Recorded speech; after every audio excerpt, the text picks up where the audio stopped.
All right, what I got here is my on-the-go box, and I've been trying to build this ever since I picked up this Kennedy Toolbox a while back. As you guys remember, got a really good deal on it, cleaned up beautifully. And this is a toolbox I'd like to grab when I gotta go to my sister's house usually. She'll call me every couple months with a bunch of projects, and I want to have that toolbox ready to go so I'm not scrambling or always forgetting something. So a couple of tools I need to add to it is a nice size Channellock. So this is not an older pair, it's just a rusted up pair. I believe this is the 430s. It's about 12 inches long and has a nice opening of 2 inches, so that'll make a nice addition, as well as this Estwing. It's more of just a standard carpentry hammer. Measures about 13 inches, so it's a good size, and it's got a nice divot in it, so I'm not sure about how that is going to come out, but I think overall it'll be super functional. And then at the end of the video, I'll just give you a quick look on what I've added to this box so far and what I've learned about creating my on-the-go box, and get your thoughts and opinions. So I really didn't show you, but this hammer has a lot of rust, and it's not that nice orangey rust. This looks like that heavy pitting rust that could be underneath, so I'm really curious to see. So let me get it on the wire wheel.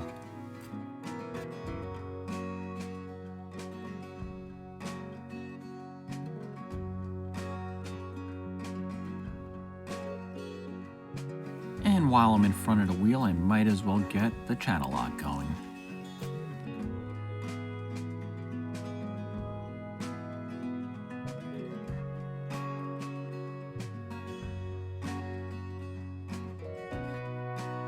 And here I started with a fresh 120 flap disc, and I'm using my new 13 amp Hercules angle grinder. It's the longer one with that rat tail design on it. And these Channellocks are always tough because they have that rivet in it, and there's only so much you can do.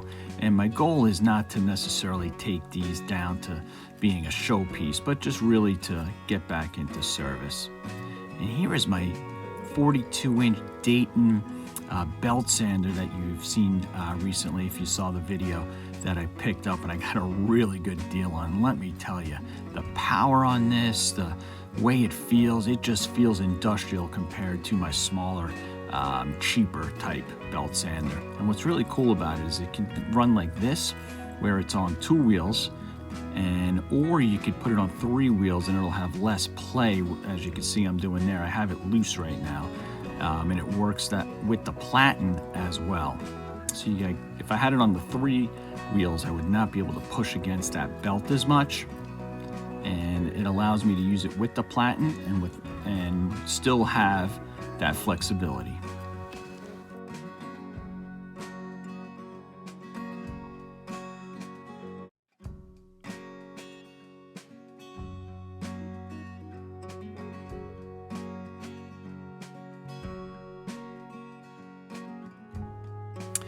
And if you're wondering what those yellow things are in my vise, those are actually soft jaws, and they have a magnet on them, and overall I'm pretty happy with them. I've been trying to give them a little bit of some use and a workout before I do a review on them, so stay tuned for that video. And the hammer just has a lot of facets, so it took, I don't know, an hour at least, maybe 2 of back and forth to work all those nooks and crannies.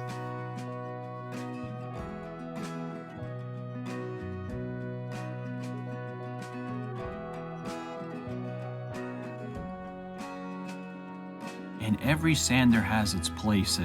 This is my Rockwell lesser quality one, and I have the platen off, and as you can see there, I got a lot more play in the belt, allowing me to wrap around the hammer, especially around the head.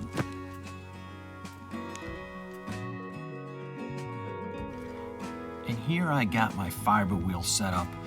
The smaller wheel is softer, and that wider wheel there I'm using is definitely a lot stiffer and can actually remove a little bit of material. And I'm using that just to blend all those grind as well as belt sanding marks. Side of the wheel allowed me to do the face of the hammer nicely.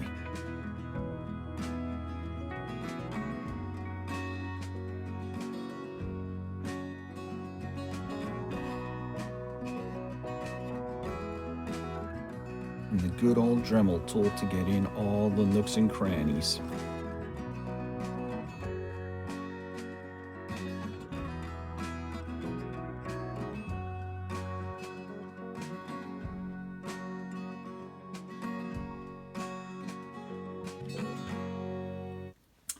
All right, calling this one done, or at least that's about as much time I'm going to put into it. This time flies when you're having fun in the shop, and I don't know, 4 hours maybe on these two items.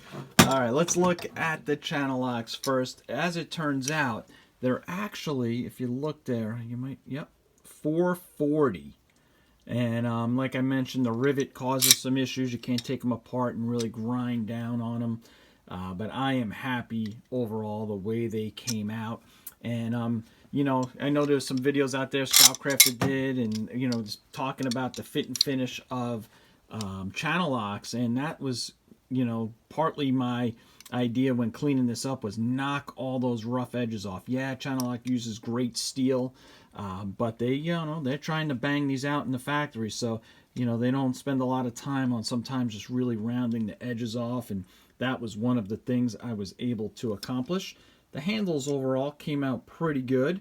Ended up scrubbing both of the handles with some goop, and then I sprayed them all down with WD-40 when coming out of the water so that it would displace it. And that WD-40 also cleans up the handles a little. I did end up using a little bit of some Armor All on the Estwing handle, and you'll see in a minute. That came out pretty well. And then just looking in the grooves here, overall, really pretty happy with it. And this will make a nice addition to the toolbox. All right, so the goal of the hammer was to really do a lot of practice with it. It's my first hammer that I've been doing some sort of a cleanup restoration on, and this was definitely a tricky one because, as you can see, it's got a lot of facets on it, and you don't, you know, you want to maintain that. You know, you don't want to take that out. You know, you can see all the, you know, the way it, you know, just has all these little spots that you got to just blend and work. And you got, you know, the backs, the claws, the rounding of the claws, and overall I'm really happy with the way it came out for my first hammer. You know, you're dealing with tool steel, it's hard steel. I didn't want to go too deep on this because obviously it's a hammer and it's meant to be used, and you could see, you know, there's still a little bit of staining in there. I just couldn't get under, but look at that. That came out fantastic. I purposely used a nice fresh 120 belt to try to give a little bit of texture around here, a little bit of contrast. And the handle itself, you know, it came out great. It was, you know, you could barely even see that. On the bottom, you could see it says US Nylon, USA. And, you know, the divot here, you know, it's there, but you know, I kind of like it in a way. It lets you know where your hand is on the hammer. It's like a marker, so if you're sliding one way or another, could give you, who knows, even a little bit more grip. But like I said, I was practicing on this one to really clean it up nice because I got a couple of others I want to do that I picked up the same time I picked that one up. And this is a 16-inch. And look at the size of this beautiful framing hammer. And this one's in much better shape than this one was. It doesn't have the pitting as much. The handle's in great shape. This one should clean up like a dream. And this is 16 inches, so they can measure, you know, framing. You know, you get your studs on center. And then my favorite hammer that I picked up that day is this one. Look at this beauty.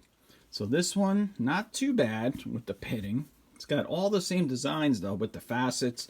It's almost the same exact hammer, so it's really good practice, except that this has got the leather on it. So I'm gonna have to figure out what I want to do with this. Maybe a really, you know, fine, maybe, I don't know, 120 grit sandpaper, maybe a worn out 120 to take off some of that and then refinish it and coat it again. So those will be some upcoming projects as well. And the point of cleaning those two up, like I mentioned, was to go into this toolbox that I want it to be when I have to go somewhere to do some general repairs. Like I said, it's usually my sister's house. Recently, I had to do an above the stove microwave. I had to replace that. I had to replace some locks, door locks, mailbox got hit by a car. It's always something. And it's just never easy. I never have all the tools I need. I bring what I think I need, and then it's just never enough. So I figured if I could have a complete set here, I'll just grab it and go. Obviously, I'll bring my drills with me. So let me show you what I put in here. What I did here is lay out the contents of the top of the box just to show you what's in there. And the goal of this box as well is to have nice stuff in it. So as I'm going to estate sales or garage sales and coming across some quality stuff, that's what I want this to be. And then who knows, maybe one day my son will get a house or something and I could give him this nice toolbox and it'll have everything he needs to get rolling. All right, so first thing you see here is some nice USA made Allen keys. Yeah, I needed this when I had to replace, who would ever think, a toilet paper dispenser. I actually had a small little set screw in it. One time I learned that I needed these one time when I had to file down a little bit of a door plate, so a couple of files I'm going to keep in there. Some nice screwdrivers. This is a set I picked up a while ago. These are made in the USA Crescent screwdrivers, and they're just great screwdrivers. They've got this super grip on them. So I got a full set of nice screwdrivers, a nice chisel here, old Stanley. You know, I needed this one time. I had this, brought the toolbox, did not have a needle nose pliers, had a regular pliers, had to fish something out of them. I think it was when I was changing a lock and I couldn't get it out. So now I got a nice pair of Craftsman. Those are actually made by Channellocks, and so I got those, a nice standard pair of heavy duty Channellocks. Good old tape measure, a little bit of a level, and some punches, and then some smaller screwdrivers. I got a Craftsman Professional Series back there, some Zuki Zero, and just a little pick set, and some razor blades. And I'm going to show you the bottom of the box now, but I was putting everything away back into the top, and I just can't get over the weight of this 12-foot Stanley made in the USA tape measure. It's just unbelievable, built like a tank. If you ever come across these, grab one. I don't know if you want to carry it all day, but it'll last the test of time. So not a whole lot in the bottom of the box, but I do got 3 nice crescent wrenches, 6, 8, and 10, all USA made. A nice USA made Channellocks. You know, this is an invaluable tool. You can, you know, accomplish a lot of tough tasks with that, broken bolts and whatnot. Always bring my drill and my impact drill with me, but always like to have a set of drill bits extra with me just in case. And this is a USA made Vermont, America. What I learned though from the last time is I didn't have a bit big enough, so I threw a step bit in here as well. And it's every time I go and there's something else I don't have, it ends up getting in the kit. And then this here's a nice DeWalt 1/4-inch socket set, and this is made in Taiwan. It's the same one that they make for Craftsman, I believe, as well. Really fine tooth, nice 1/4-inch ratchet. And what I like about this is it goes up to, I believe, 14 mil, or maybe even 15 mil, 9/16 on the SAE, and up to 14 mil on here. And what I like about this is it's got all these bits in it as well.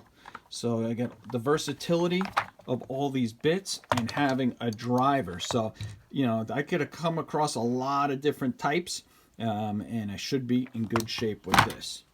Some more crescent screwdrivers. I got another one down here. It's a beefier one. It's longer, so I keep it on the bottom, and nice and thick, you know, square shank, and that could double as a pry bar. And then I got one of these old Stanley with the drill bits in the handle, you know, screw tips in the handle, made in the USA. I love those because, you know, you never know what type you're going to come across, and you're prepared. And now the final 2 additions will be the hammer in the bottom, as well as this nice large Channellocks. And that's going to do it for today's video. So here's one more look at the on-the-go toolbox. There's it opened up. That's the bottom. And that is the top. And there are my cleanup restorations, the Estwing hammer and the really nice 440 Channellock. So let me know what you think. Let me know if I'm missing anything. If you think there's something I should add to the toolbox, and if you have a similar type of setup where you have it to go. So like and subscribe, and I will see you in the next one. Thanks for watching.